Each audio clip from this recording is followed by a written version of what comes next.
Oi, alunos, boa noite. Hoje começa a nossa quinta aula de Fundamentos. Quero dar as boas-vindas a todos. Também quero dar um recado rápido antes de começar a live sobre o prazo da atividade 2. Coloquei aqui no chat, mas se encerra hoje e aqueles que ainda não responderam, aproveitem a oportunidade. Vou passar a palavra para o professor Hugo. Professor. Muito boa noite a todos, é um grande prazer estar aqui com vocês, na nossa quinta live aqui. Antes da gente iniciar com a parte de tirar dúvidas, nossa tradicional, eu gostaria de compartilhar alguns vídeos com vocês em relação a essa parte de modelo OSI. Por conta de quê? Ó, eu tenho vídeos para passar para vocês em três situações diferentes da nossa disciplina. Alguns são em segurança, os de segurança são três e eles estão no próprio slide. Os de segurança, eu diria que eles são obrigatórios. Eu realmente quero muito que vocês assistam, porque eles passam algumas coisas bem legais ali. Inclusive, tinha dois deles que eu ia até passar dentro da própria aula, mas acabou não dando tempo. De qualquer forma, tem todos os links já e eu comento o conteúdo de cada um deles na aula gravada. Nessa parte de modelo OSI, o que acontece? Nós temos essa parte de modelo OSI, essa é a parte que eu diria que é semi-obrigatória. Eu fortemente recomendo que todo mundo assista. Mas se você realmente tiver entendido bem, não tem problema. Por quê? Por que eu estou recomendando esses vídeos para vocês, no caso do modelo OSI? O que acontece? O modelo OSI é uma parte que acaba sendo um pouco complicada a primeiro momento. Então, tem certos recursos gráficos que eu não tenho para colocar, que esses vídeos que eu vou recomendar aqui, eles têm esses recursos gráficos. Isso ajuda bastante a entender as relações entre as camadas e principalmente sobre duas camadas. Porque o que acontece? Nessa nossa primeira aula de modelo OSI, nós vimos a camada de enlace e a camada física. A, o, a camada de enlace e camada física, espero ter explicado elas bem ou muito bem. As camadas de sessão e apresentação, elas são relativamente bem fáceis. E a camada de aplicação, o nosso livro fala muito bem dela. Então, essas 5 camadas está relativamente tranquilo. Mas tem duas camadas ali no meio, que são as duas camadas mais difíceis da gente visualizar, de ver onde que elas estão ali no meio. Essas camadas, certos recursos gráficos podem ajudar bastante. Então, eu vou recomendar, um é um vídeo de 20 minutos e o outro é uma série, que é uma série do Felipe, que eu vou mostrar aqui para vocês já já. E o que acontece nessa série? Ele tem um vídeo para cada uma das camadas. Então, quem puder assistir todos, eu fortemente recomendo, mas quem não puder assistir, eu pediria que assistisse pelo menos da camada de rede e da camada de transporte. Porque essas são duas camadas mais confusas ali, mesmo porque tem muitos das próprias aplicações delas que acabam sendo compartilhadas. Claro que dá para separar muito bem, a camada de transporte é mais para controle de fluxo e a camada de redes é mais para gerenciamento de subredes, e roteamento e controle de tráfego. Então, são duas coisas diferentes. Porém, tem muitas coisas de uma dessas camadas que ela está o tempo todo meio que pedindo ajuda para a outra camada. Então, a camada de transporte pede muita ajuda para a camada de rede, a camada de rede acaba pegando muita coisa da camada de transporte. Então, elas são duas camadas um pouco mais difíceis de se enxergar. Como eu disse, a camada física e de enlace eu espero ter trazido da melhor forma possível para vocês. E as outras camadas, o nosso livro explica muito bem. Então, seriam mais para essas duas camadas mesmo, as camadas de rede e a camada de transportes. E um outro vídeo que eu vou mostrar aqui também, que ele tem ali uma explicação meio que geral, meio que como que funciona a comunicação dessas camadas, uma parte que o nosso livro não aborda. Espero também ter abordado esse conteúdo relativamente bem na nossa aula gravada, mas de qualquer forma, com esses recursos gráficos é mais interessante. A terceira situação que eu utilizo de vídeos na nossa disciplina, pessoal, é na nossa última aula, que é a penúltima, desculpa, a nossa aula 8, que é a aula de IoT, de internet das coisas. Esse vídeo ele é totalmente opcional. Ele, na verdade, ele é uma propagandinha, mas muito interessante, que mostra um monte de certas aplicações. Então, lembre-se, da parte de segurança, obrigatório todo mundo ver. Essa parte de redes, quem tiver entendendo tudo bem legal, beleza. Quem achar que dá para ir um pouquinho mais além, assistam esses vídeos que eu vou passar hoje. E a de IoT é mais para quem tiver curioso ali, porque é um vídeo bem interessante, mas ele não vai mudar muito o entendimento da disciplina. Então vamos lá. Vou, vou estar aqui compartilhando a minha tela.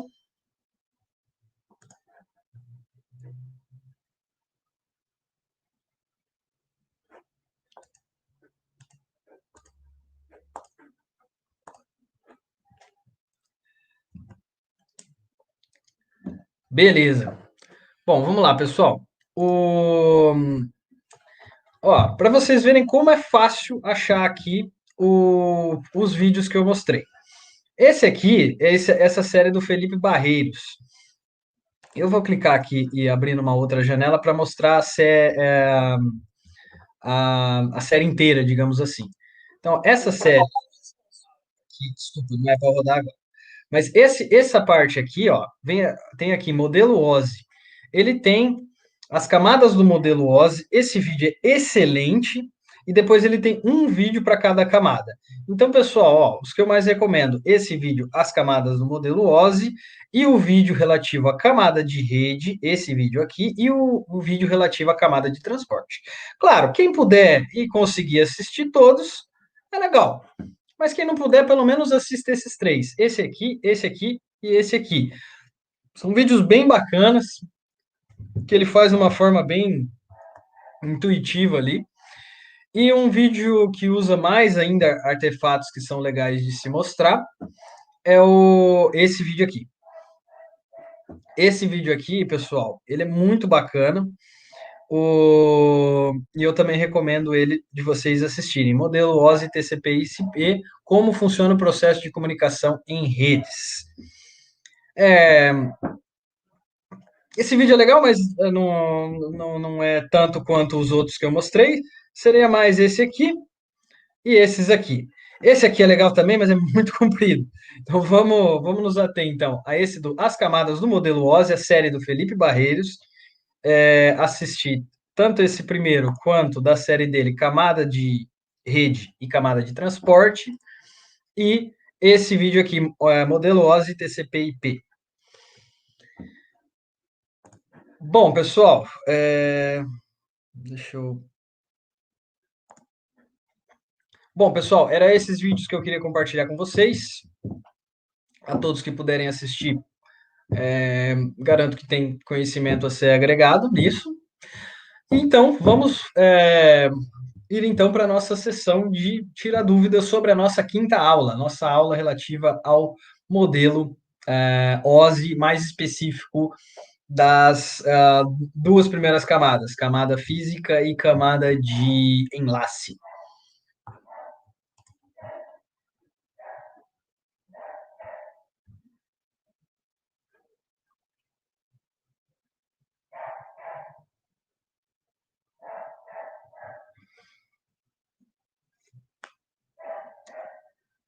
Pessoal, eu diria para a gente focar um pouquinho mais no conteúdo sobre modelo OSI. Ali tá fugindo um pouco do conteúdo.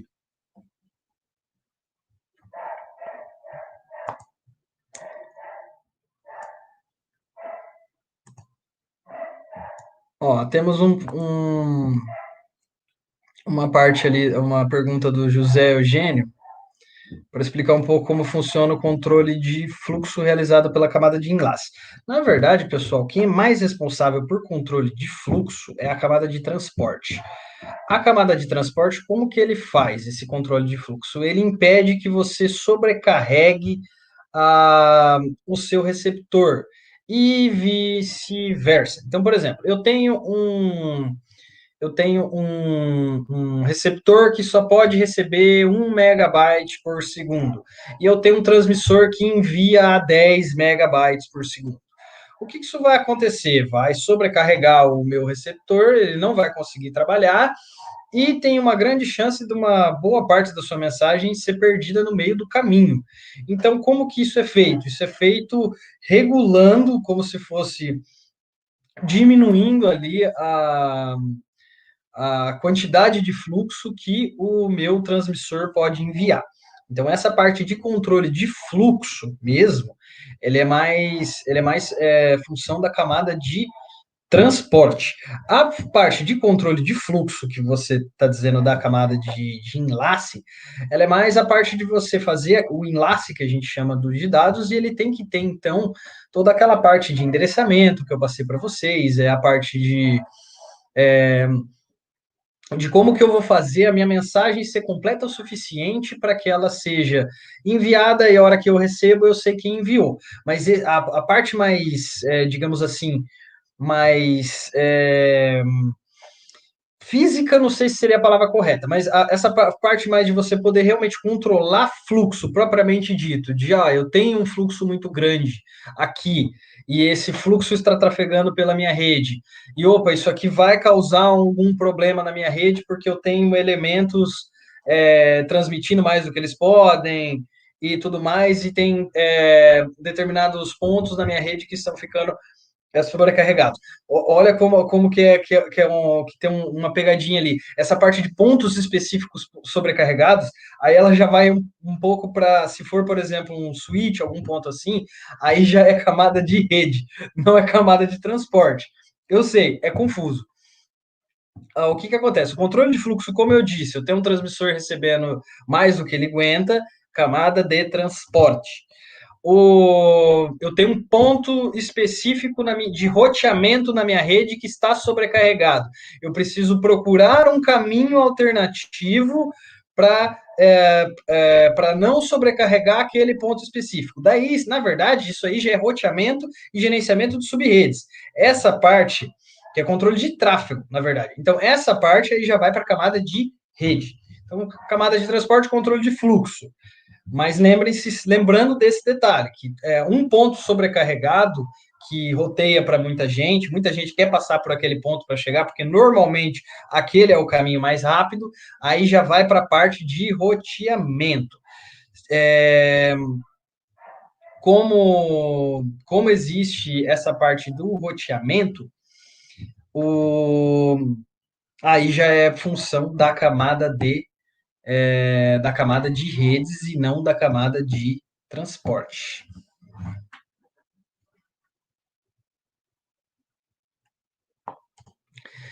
Bom, essa questão do server de 10 portas, pessoal, basicamente É que você já está falando um pouco do VMware e tudo mais. Não, é a questão do mapa. Vamos, se vocês quiserem, dá para fazer, dá para pegar um pedacinho da próxima aula para falar sobre o mapa, sim, tranquilo, tá, gente? Não tem problema. Que recomendações que eu posso dar aqui agora, já que provavelmente já sara as dúvidas de todos vocês. Pessoal, ali o que acontece? No nosso mapa tem 2 locais com computadores. Na verdade, tem mais, mas vamos pegar 2 ali. Um deles tem lá, tem uma quantidade um pouco menor de computadores. O outro tem uma quantidade um pouco maior. O do local um pouco menor, você pode trabalhar com um hub tranquilamente. Então não tem problema. Já naquele espaço um pouco maior, o interessante é colocar tudo que passa de 8 portas ali, é utilizar um switch daí. Agora, toda essa parte de problemas de disponibilidade, pessoal, o mapa ele não vai tão longe, não. Ele é de uma forma mais simples. Não é para vocês fazerem a configuração do switch nem nada. Na verdade, qual que é o propósito do mapa? Vocês fazerem as medidas de cabeamento, de acordo com aquilo que tem lá, e dizer os pontos os dispositivos que vocês vão ter que utilizar em cada ponto.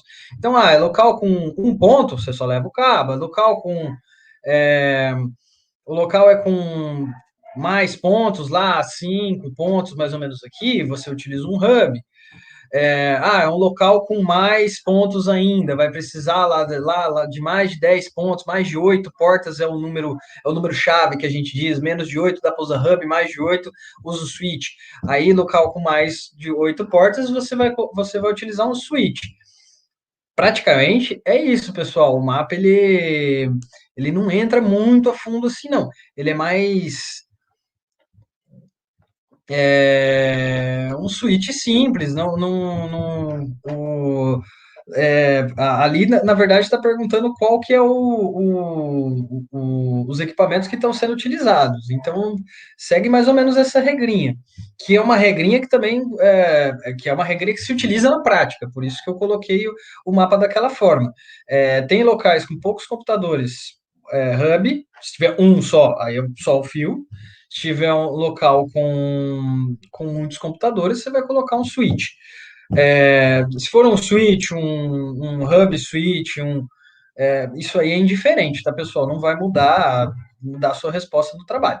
Mas um switch normal, o switch simples, ó, o hub ser o famoso broadcast atrapalha muito, é verdade. Mas não tem para redes pequenas, locais com pouco, a gente utilizar um endereçamento muito desculpa, fica um pouco caro para a gente colocar, por exemplo, para a questão ali, por exemplo, redes domésticas. Ou uma rede vai chegar ali, chega num local que tem lá 2, 3 computadores. Pô, o switch é até melhor, mas ele é muito mais caro. Então, para que não economizar um pouco na rede e utilizar um hub? Ah, não, é uma rede que vai ter muito volume de dados, beleza. Ali no mapa esse não é o caso. Então, pessoal, tem uma quantidade pequena de computadores ali, utiliza um hub. Tem uma quantidade um pouco maior, utiliza um switch. A configuração dos dois vocês não têm que fazer. É só dizer qual que vai utilizar. Aí só a parte de endereçamento. Lembrem-se todas aquelas regrinhas de endereçamento. Locais com IP dinâmico, você tem que lembrar ali qual o protocolo que faz. Eu também não vou falar qual o protocolo aqui agora, mas você tem que lembrar qual o protocolo que faz esse endereçamento. Foi falado sobre ele na aula de protocolos, foi falado sobre ele na aula conceitual também, e vai ser falado de novo, se não me engano, na próxima aula de modelo OSI. Enfim, e lembrando daquelas regrinhas de endereçamento de IP, não começar com o número 0, tem que começar com um númerozinho, um número mesmo, e endereços que estiverem utilizando IP estático, você precisa definir o IP de cada um. Esses aí, os de IP dinâmico, não. Aí você vai utilizar o do protocolozinho lá. Do IP estático, você vai precisar definir o IP de cada um deles, lembrando de não colocar nunca dois dispositivos com IP igual e nunca começar com 0. Essas são as principais regras aí de endereçamento estático.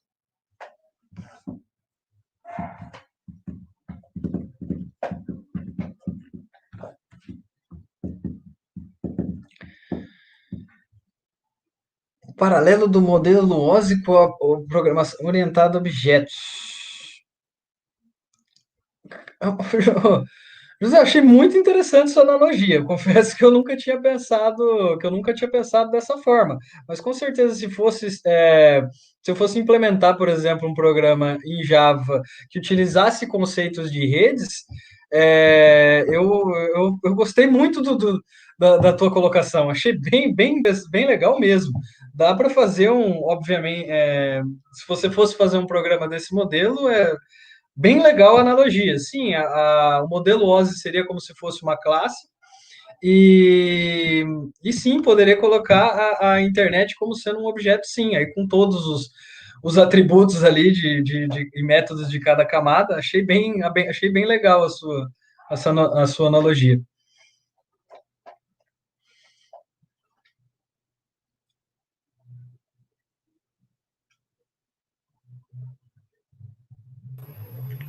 Bom, professor, está terminando o nosso horário aqui da nossa live.